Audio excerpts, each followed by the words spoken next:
আমি আবার একটা নতুন রেসিপি নিয়ে আসলাম, চিংড়ি মাছের মালাইকারি।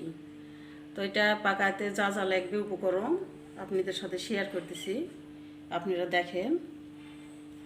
এই যে এখানে আছে ছোট বড় 12 পিস আমার আছে চিংড়ি মাছ। আর এখানে আছে এই যে বাদাম বাটা, আদা বাটা, রসুন বাটা, পেঁয়াজ বাটা, তারপরে আছে 4 পিস কাঁচামরিচ। এখানে আছে সস, টমেটো সস। এখানে আছে এই যে দেখেন, এখানে সাদা এলাচ, তারপর লং আছে 4 পিস। এখানে আছে বাটার, এখানে লবণ, এখানে মরিচের গুঁড়া, এখানে আছে দারচিনি 3 টুকরা, আদা আছে, তেজপাতা আছে 3 টুকরা, আর এখানে আছে নারিকেলের দুধ 250 গ্রাম।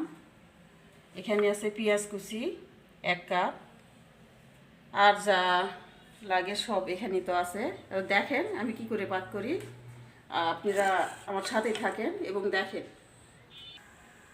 তো গাইস, এখন আমি লবণ, হালকা একটু লবণ দিয়ে চিংড়ির মাছগুলা একটু মেখে নেব, নিয়ে হালকা একটু ভাজবো, বেশি না, হালকা করে একটু ভেজে নেব।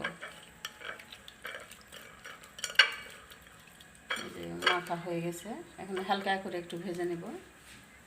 এখন আমি এখানে বাটার দিলাম, আর সাথে অ্যাড করব খাওয়ার তেল মাছগুলো ভাজার জন্যে।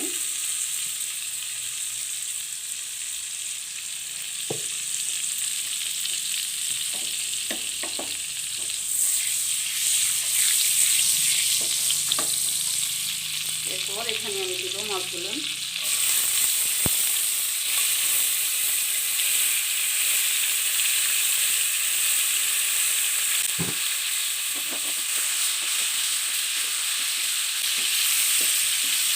দেখেন মাছের কালারগুলো চেঞ্জ হয়ে আসছে।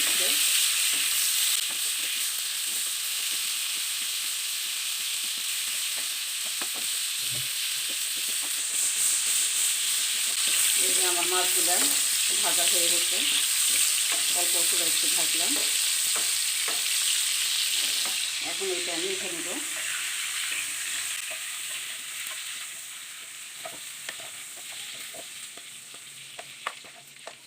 মাছগুলো ভাজা হয়ে গেছে। এখন এখানে আমি দিলাম 1 কাপ পেঁয়াজ কুচি। এটা পুরাটা বেরেস্তা করে নেওয়ার পরে মশলাগুলো দেওয়া লাগবে। আর এখান থেকে হালকা একটু পেঁয়াজ বেরেস্তা উঠায় রাখবো নি, চিংড়ি মাছের মালাইকারি হওয়ার পরে ওর উপরে দেওয়ার জন্য। এই পর্দায় পেঁয়াজ বেরেস্তাটা আমার প্রায় অর্ধেক হয়ে আসছে। এখন আমি এখানে অ্যাড করব এই যে লং 4 পিস, এলাচ 5 পিস, তেজপাতা,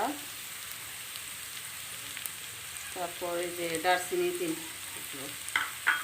এটা দিয়ে পেঁয়াজ বেরেস্তাটা হওয়া পর্যন্ত আপনারা দেখেন।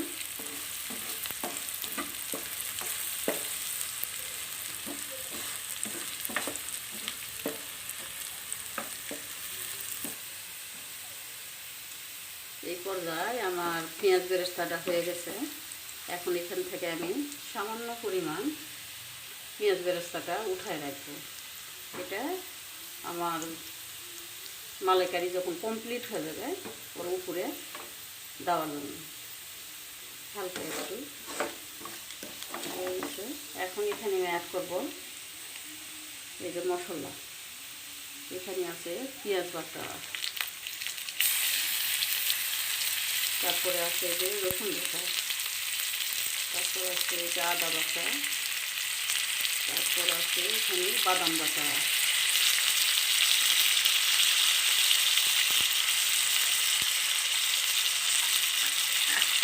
তারপর এই যে এখানে আছে লবণ, স্বাদ অনুযায়ী লবণ,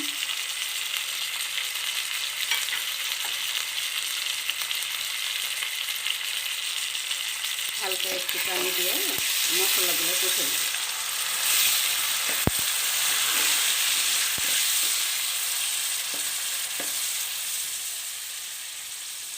এরপর এখানে অ্যাড করব এই যে শুকনা মরিচের গুঁড়া হালকা একটু,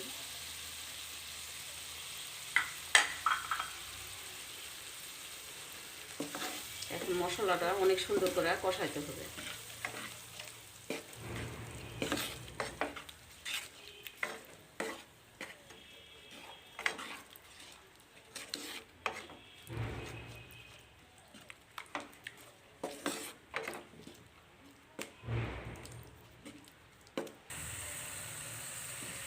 এই পর্যায়ে আমার মশলাটা কষা হয়ে গেছে, তেল ছেড়ে দিছে। এখন এখানে আমি চিংড়ি মাছগুলো অ্যাড করব।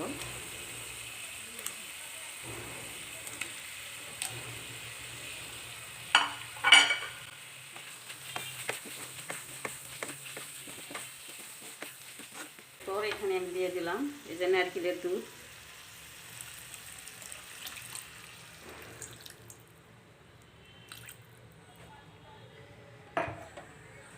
এবার জালটা একটু বাড়া দিয়ে আবার 5 মিনিট জাল করা লাগবে। 5 মিনিট পরে আপনাদের কাছে আবার ফিরে আসতেছি। আর এখন অ্যাড করলাম এখানে কাঁচামরিচ 4 পিস। 5 মিনিট পর আবার আসতেছি। এই পর্যায়ে আমি এখানে অ্যাড করব টমেটো সস। আপনারা একটু দেখেন,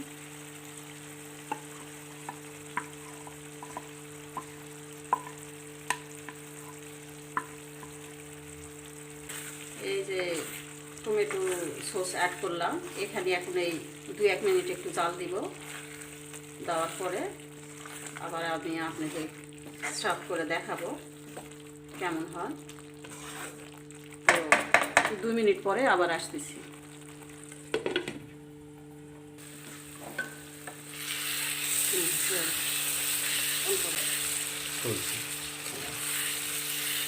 এই পর্যায়ে আমার চিংড়ি মাছের মালাইকারিটা হয়ে গেছে। এখন এটা আমি সার্ভ করে দেখাবো আপনাদের। দেখুন, দেখতে অনেক সুন্দর হয়েছে, আপনারাও ট্রাই করে দেখবেন। আর এখানে এখন আমি অ্যাড করব যে পেঁয়াজ বেরেস্তা, এতে করে ফ্লেভারটা সুন্দর আসবে। তো আপনারা এরকমভাবে ট্রাই করে দেখবেন, খেতে অনেক স্বাদ লাগবে।